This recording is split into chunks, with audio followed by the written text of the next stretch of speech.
एक लड़का अपनी माँ से कहता है कि मम्मी मुझे अपनी कार की चाबी दो, मुझे चंडीगढ़ जाना है। उसकी माँ भी कुछ नहीं पूछती है कि चंडीगढ़ तुम्हें क्यों जाना है, बल्कि वो उसे कार की चाबी पकड़ा देती है और वो उस कार को लेकर चंडीगढ़ निकल जाता है अपने दोस्त के जन्मदिन की पार्टी में शामिल होने के लिए।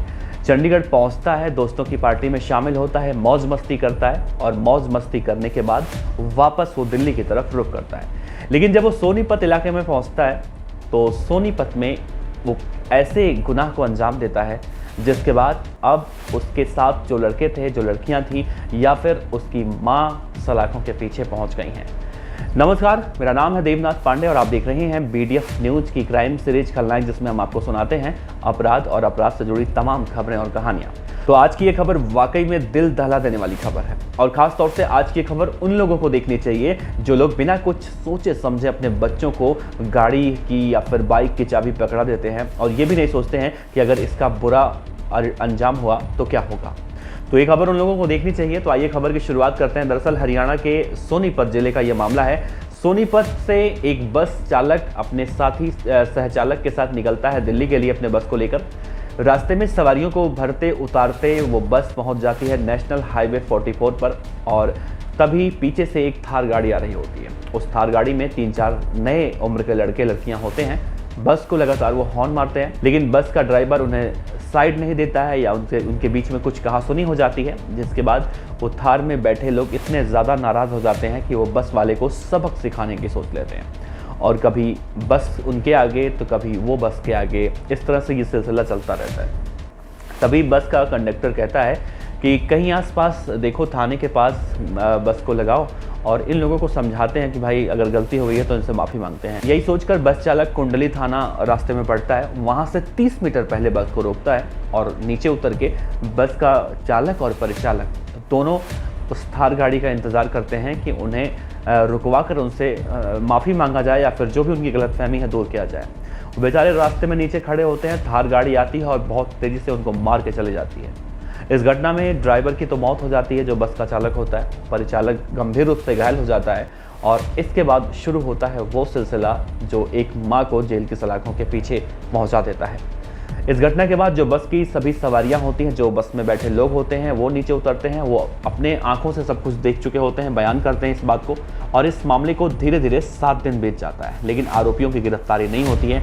उसके बाद रोडवेज के कर्मचारी ज़मीन पर उतरते हैं, धरना प्रदर्शन करने लगते हैं कि जब तक आरोपियों की गिरफ्तारी नहीं होती तब तक वो लोग इसी तरह से प्रदर्शन करेंगे और पूरे हरियाणा में चक्का जाम करके रख देंगे, कोई कुछ भी कहीं नहीं जा पाएगा। हालांकि उनकी मांग कहीं ना कहीं जायज़ थी। इस तरह से रोडरेज में जो हत्या हुई थी बस चालक की, वो कहीं से सही नहीं कह सकते आप। हालांकि हरियाणा पुलिस मुस्तैद होती है और थार गाड़ी के रजिस्ट्रेशन नंबर से उसके मालिक तक पहुंचती है तो मालूम चलता है कि वो एक महिला के नाम पर रजिस्टर्ड थी जिसका नाम था रितु खुराना। वो उसी महिला का बेटा था, प्रांजल नाम था उस लड़के का। फिलहाल वो फरार बताया जा रहा है। उसकी मां को गिरफ्तार करके पुलिस लाई है और उसे अभी कस्टडी में रखकर 15 दिनों की न्यायिक हिरासत में रख के उससे पूछताछ भी करेगी। तो ये भी जा रहा है कि उसकी मां के ऊपर ये आरोप लगाया गया है कि उसकी मां ने अपने गुनहगार बेटों को और उसके साथियों को छिपाने में, आश्रय देने में मदद की है। तो फिलहाल बुरे काम का बुरा नतीजा तो हमेशा होता है।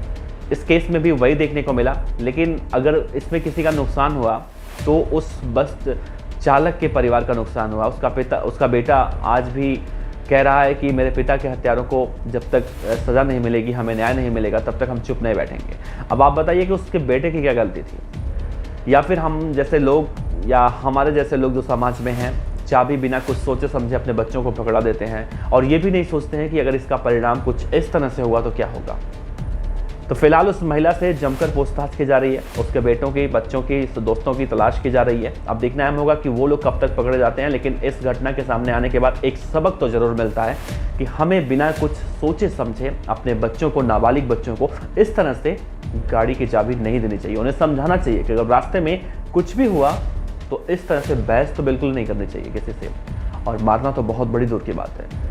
हम इसे कहीं से सही नहीं कहते। हम तो यही चाहते हैं कि उस प्रांजल नाम का जो लड़का था, जो आरोपी है, उसे जल्दी से गिरफ्तार किया जाए। लेकिन अब क्या आप बताइए कि इस महिला का कितना दोष है? जो महिला गिरफ्तार हुई है, इस महिला की कितनी गलती है और इसे कितने दिनों तक जेल में रखना चाहिए? क्या इसे जेल में रखना सही होगा? क्या इसे न्यायिक हिरासत में रखना सही होगा?